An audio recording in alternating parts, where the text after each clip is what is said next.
Ynys Môn, the island of Anglesey. For tourists, this is a holiday hotspot, but for 70,000 people, this place is home. Don't wear a watch, it's Anglesey time. With a mystical past and a breathtaking coastline, these islanders all share one thing, a special place. Happiest place on earth. And a sense of tradition. 250 years of history. We wouldn't be proud to be part of that. We follow the lives of these islanders as they revisit the past. Do you remember Bertie the barnacle goose? Oh, yes, I'd forgotten that. And face up to the future. We have to carry on. We have to carry on. My father expects me to carry on. To discover why they're proud. That's the big word, though. It's like Anglesey, like, you know. To call Wales's largest island home.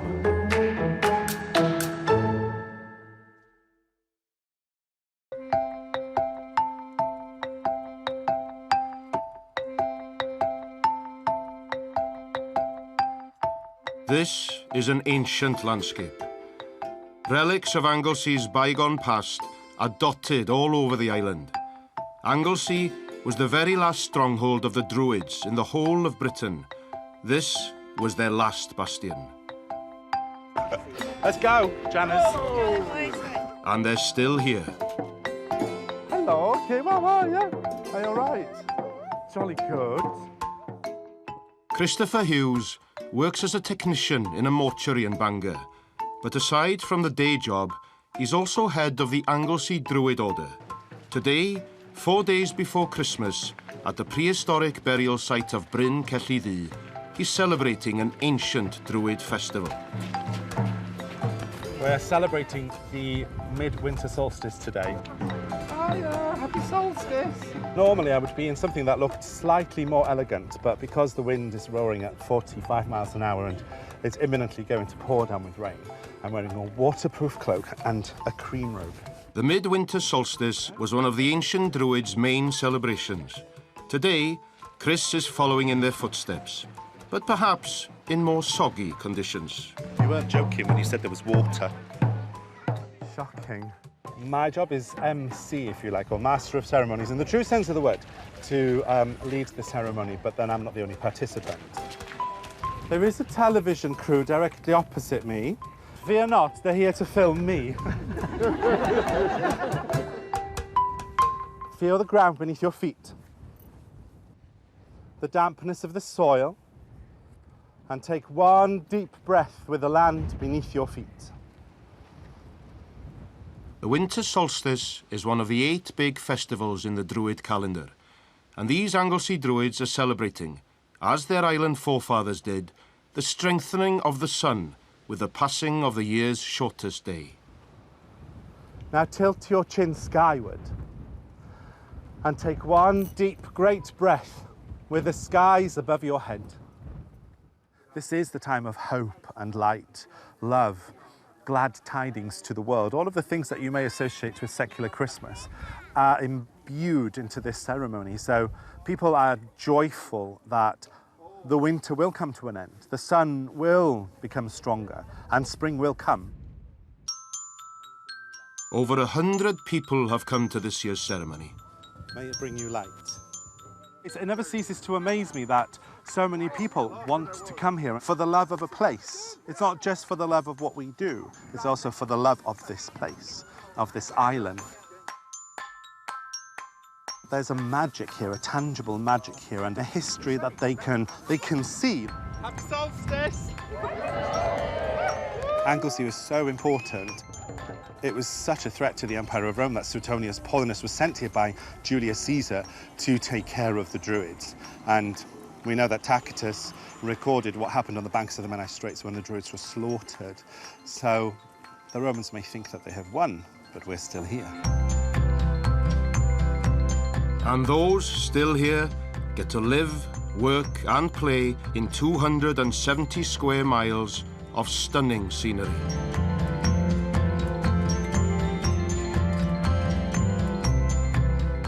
The Romans may have had to cross its dangerous tides, but now, since the first of the Menai bridges was built in 1826, Anglesey, the island of Morn is connected to the mainland. Morn FM, orsaf radio gymunedol I Morn Man Cymru. Morn FM, your voice, your island. Coming up to 10 minutes past 5 here on 1FM. Just looking at the cameras, the Antelope looks quite clear, but traffic is heavy there crossing Menai Bridge. Though work often takes him onto the mainland, Mike Williams lives on Anglesey and knows its highways and byways better than most. He's been running his furniture business for all his working life. When I cross the bridge, I feel safe coming onto the island. I'm home, relaxed, don't wear a watch, it's Anglesey time. With a population of just under 70,000, traditionally people on Anglesey have found work in the family trade. Mike's no different.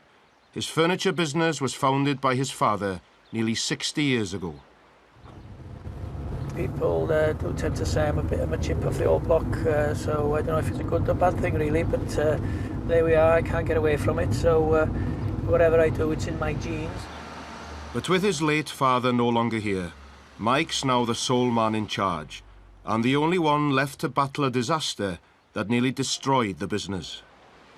He had a saying in Welsh, don't worry, paid a poeni, the dad's wrth y lliw, which means don't worry, your dad's at the helm. And I wish he was at the helm when he had the fire, but there we are. The catastrophe nearly wrecked his livelihood. Now, Mike's got to get his business back on its feet. Ooh, it's been a progress today, boys. I was at the Anglesey show, and I've been there since 7 o'clock in the morning, setting up the stand, and then 9:30 I had a phone call from my manager to say that next door was on fire. But 10 minutes later, he phoned me up to say that flames were shooting at the building, glass were popping, and I said to him to evacuate the building, but lock the shop, make sure there's nobody in the shop, and which he did. The whole shop was smoke damaged. This has never happened to us in 59 years of trading. We decided to rebuild. And, oh, you've taken the ceilings down from over there? Yeah. Good. The chip shop fire next door caused over £750,000 worth of stock damage. Okay. Mike's now got to get selling new stock to get this father and son business back in business. I've been here since I was in a pram. I know nothing else. There's no school holidays. My father expected me to be here, brushing the floors, painting, washing vans. That was it. My father started this business in 1956, as he reminded me every day, with £52, 1 shilling and 6p. So, you know, it's... we have to carry on. We have to carry on. My father expects me to carry on.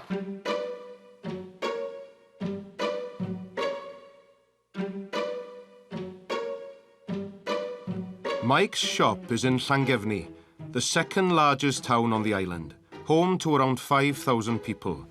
It's also home to 21-year-old Ketiwen Kube. She came here at the age of 6 from Zimbabwe when her father started work with the RAF. The island is now her home, so much so that she set her heart on a title, that of Miss Anglesey and Gwynedd in the Miss Wales beauty pageant. This one is my best, to be honest. I love this one. Yeah, it's best for them all. This one. Yeah, this one is my best, yeah. Initially, I just thought, you know, it would be something fun to have a look at beauty pageants, but the reason I picked Miss Wales specifically, the reason I took an interest in that one is because of all the charity work that they do. I think it's a really proper community here. I think if you were to describe the meaning of a community, I think Anglesey would be a great example because everyone's all together, we're all friends. The move from Africa has been a happy one, except perhaps for Anglesey weather. The weather is a nightmare, to be honest, yeah. It is, yeah. Where we were, we used to have maybe one jumper all your life. But today you have to have a jumper every day. Yeah. For Ketty, the Miss Anglesey title is up for grabs, and reality's setting in. I'm getting really nervous. Like, I didn't think I was gonna get nervous, but I know for a fact that when I get on the stage, I'll be fine.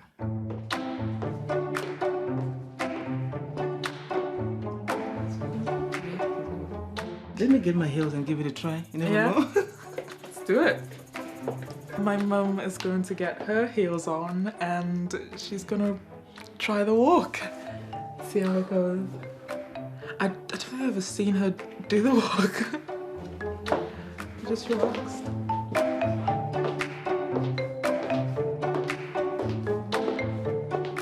I think I'll do your version of the walk.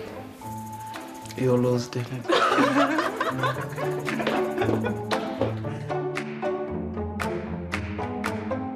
Perched on the far northwest of Wales, separated from the mainland for centuries, Anglesey has long had a remote quality. For some, this rugged wilderness is a solace. For others, an inspiration. For Druid and mortuary technician Christopher Hughes, the island and its spiritual history are both. These are all the people that I've loved and that I've lost. So this is my little sister, Rachel. She died when she was 22 years old, 7 years ago. And my dad's here, various friends and other people, my grandmother, she's there.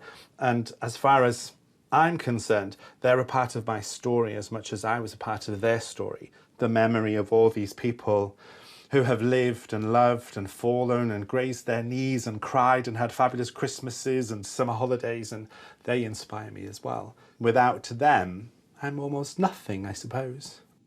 Chris's day job as a mortuary technician makes death part of daily life.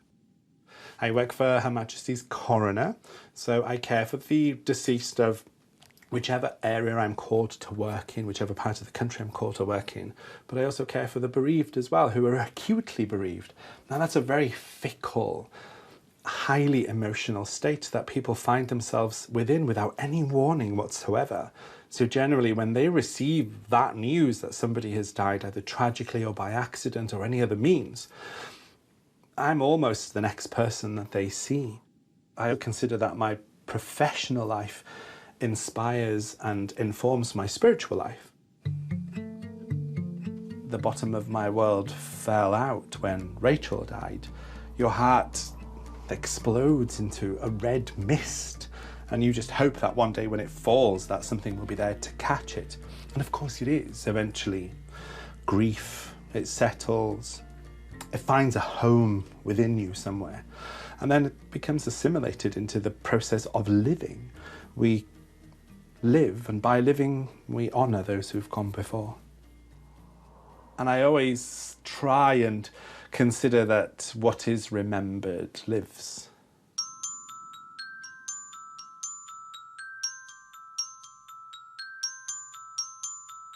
Like the ancestors before them, those who live on Anglesey have all shared one thing in common. These islanders live and work in an area of outstanding natural beauty. Mary will usually say to me when I get up in the morning, about 6:20, how are you getting to work today? Are you going in the car? Are you going on the bike? So I'll just open the curtains. Oh, I'm going to fly into work.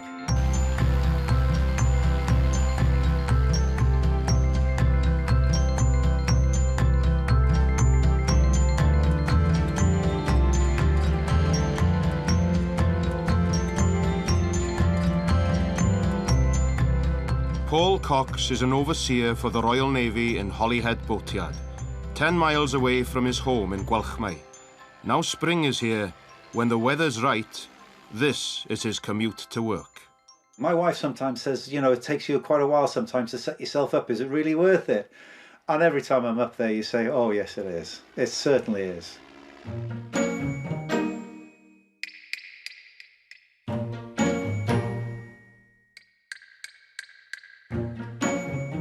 It's something you don't sort of expect to be doing on a Monday morning going off to work.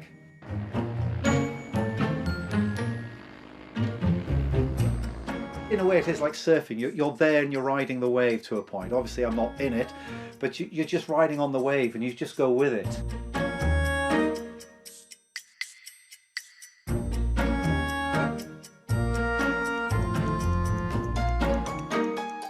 I sometimes have a bit of a play at a couple of 1,000 feet above the boatyard. As long as I look at my watch and it's not 8 o'clock, I'm fine. But as soon as 8 o'clock comes, I've got to have my feet on the ground.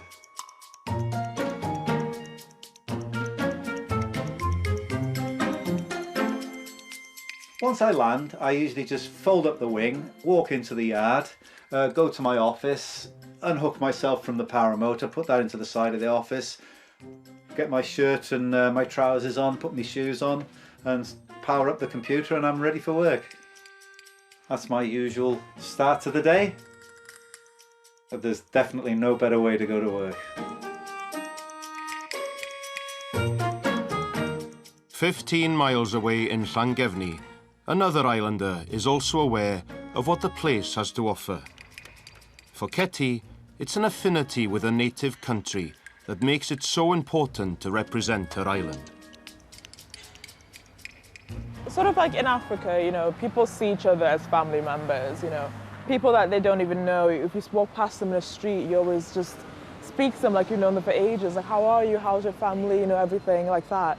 So I think it's really nice that I've moved to a place like Anglesey, which is just like that, and I want to be able to, you know, keep doing community work to help people, to encourage people to just carry on taking care of each other like they did in Zimbabwe, like they do here in Anglesey, you know? Like when you walk past on the street, you know, someone's always going to smile at you no matter what kind of day they're having. Like in Zimbabwe, I used to be like, I used to just like talk to random strangers when I was a little kid. And I've come here and, you know, everybody's like, you know, talking to me and asking me about myself, and I ask them about themselves, you know. It's quite nice like that, just to treat people how you want to be treated, really. This community spirit has helped Mike Williams fight to keep the family business going. And it's moving on to the next generation, as 18-year-old son Daniel starts to learn the ropes. Dyna ni, pa liw di, Mrs. Eagles, pink, ia? O, na fo. Pink, o spotio di? Wel, fe honno'n yn dod yma te. Na fo, oce, gan i weld o'n.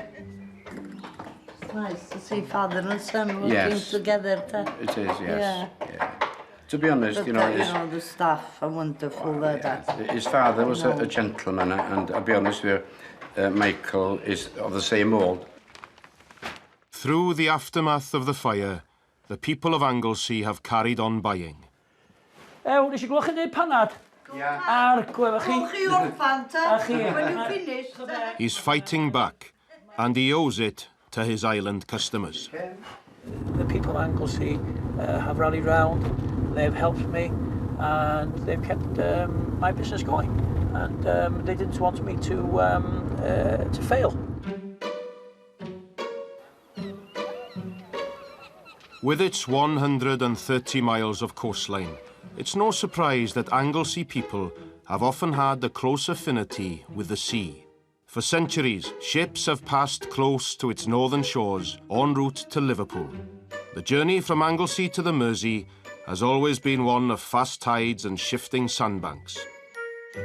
Since the 18th century, Anglesey sailors have helped pilots board ships at Linus Point to guide them on this last part of the journey to Liverpool docks.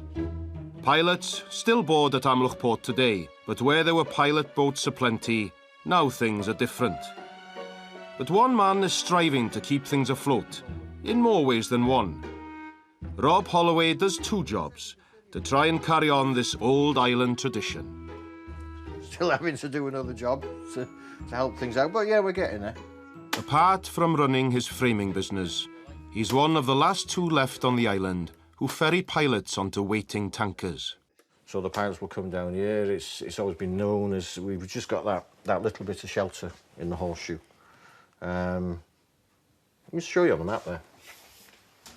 So there's only there, and you can see how dangerous it is. The shipwrecks in North Wales, look how many there are. Okay, so there. So that's Point Linus.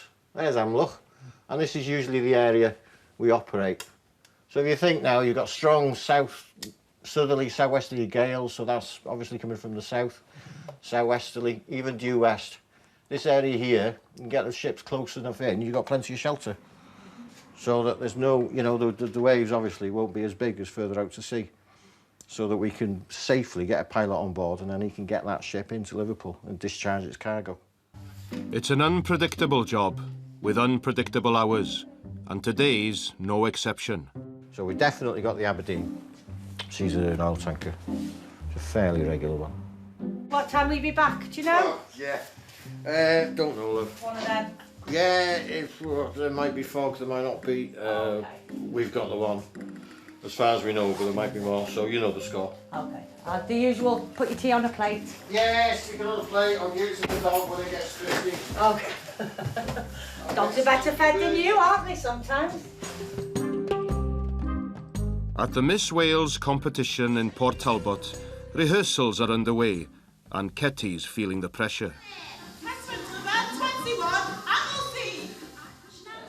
Not really tired, it's just sort of like I feel like a lot has been happening when I say my name and my age and I say Anglesey, because we've got to shout it, and when I'm ending the word Anglesey, it sounds like my voice goes a bit high and a bit like it's getting strained at the end.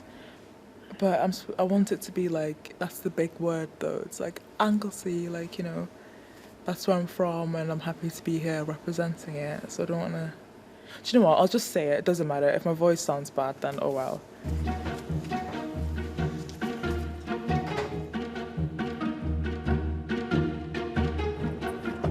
In Amlwch Port, two pilots have just arrived from Liverpool, ready to board. There's a tanker ready and waiting for them 2 miles offshore.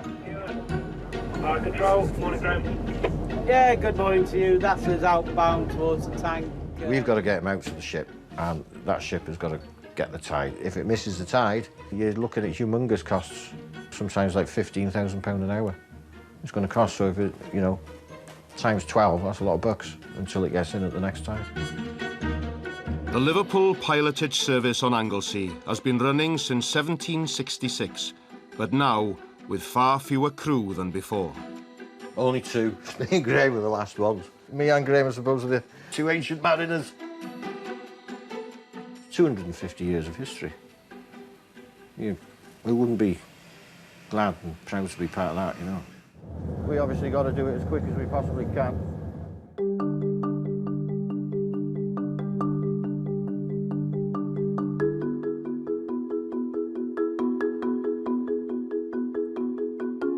Tankers and cargo ships pass through this busy shipping lane to Liverpool from all over the world. Today's tanker, the Aberdeen, has travelled from the North Sea, carrying 80,000 tonnes of crude oil. It is quite a tricky thing. You're deliberately crashing a small, fast vessel alongside a large ship. We are responsible for them until they get on the deck of that ship. By matching the tanker's exact speed, all they have to do now is board. Ready, Dave? Sometimes you can see how difficult it is when a little bit of a heart-stopping moment, or a little bit of a situation of a slip, or the ladder's not quite right.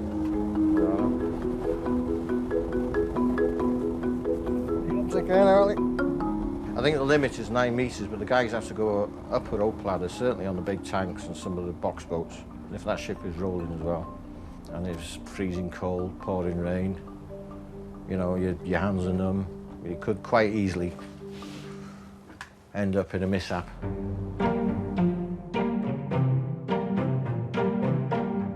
Now, with the pilot safe on board, for Rob, it's back to the day job.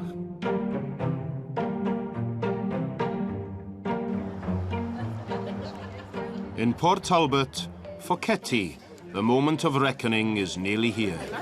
I just need to wash my hands because I've been doing my makeup and I don't want to, like, you know, put my hands on my dress, but that's literally just about it. And I'm quick brush of the hair and a bit of Vaseline on the lips, so I'm ready to go. Which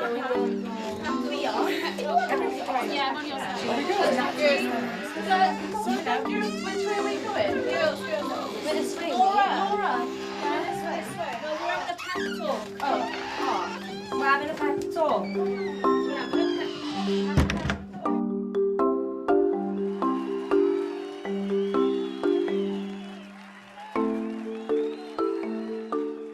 And as Ketty gets her words out,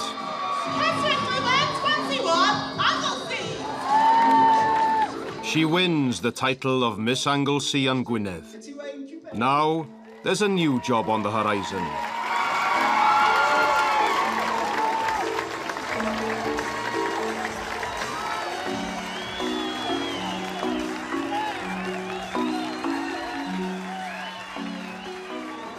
It was like really nice. It was just like, oh, lovely, and the cheers and everything.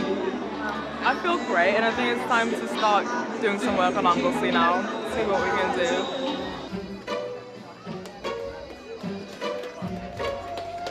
Back in Africa, everybody was always taking care of each other, so I want to take that with me, whether I'm in Africa or I'm in Anglesey. I want to make a difference because this is where I live. On the shores of the River Brynt on Anglesey's south coast, Chris the Druid takes time out. Life and death live side by side in his daily job.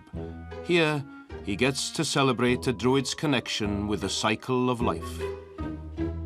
These offerings have come from my garden. One of them is my most favourite flower, which some people would argue is a weed, which is the red campion, but I find it very hard to see anything as beautiful as a red campion. And the wine is made from elderberries that have come from this land. I practice personal rituals that I do every day, just as Christopher, and for that I don't need an outfit. These are the rituals that I find personally the most fulfilling. They're the ones that nobody sees, that nobody witnesses, and it's that transformative quality that brings to my life so much joy, and it's locked in with this place, with this island. I think sometimes we can become so caught up in how busy everyday life can be that we sometimes forget to take time out for ourselves. But even this chilled-out Druid has big plans ahead. I am a man on a mission. I'm a very ambitious man as well, but also have missions and visions for the Druid Order as a seat of learning and to rekindle the ancient seat of learning that Anglesey was. And that's being recognised, which is lovely, but there's still lots of stuff and work to be done. And the other one is to draw people to this place so that they can share just, if it's an iota of the love that we share for this place. Because how can you not share this? Next time, two descendants of the first Marquis of Anglesey revisit their former home. You know, it wasn't called the Back Passage. It was called the Blind Passage. Oh, this is the Blind Passage. In Holyhead, one woman's determined to get her first proper job. I'll do anything, even if it starts off scrubbing toilets, I will. And Chris celebrates the summer solstice, whatever the weather. We had heard that this year's summer was going to be on a Tuesday, so it looks as if we've missed it. And the series continues next Friday at the same time, 7:30. Next tonight, it's Lee's stag do, and he's getting a bit overwhelmed by it all. Are doubts creeping in EastEnders?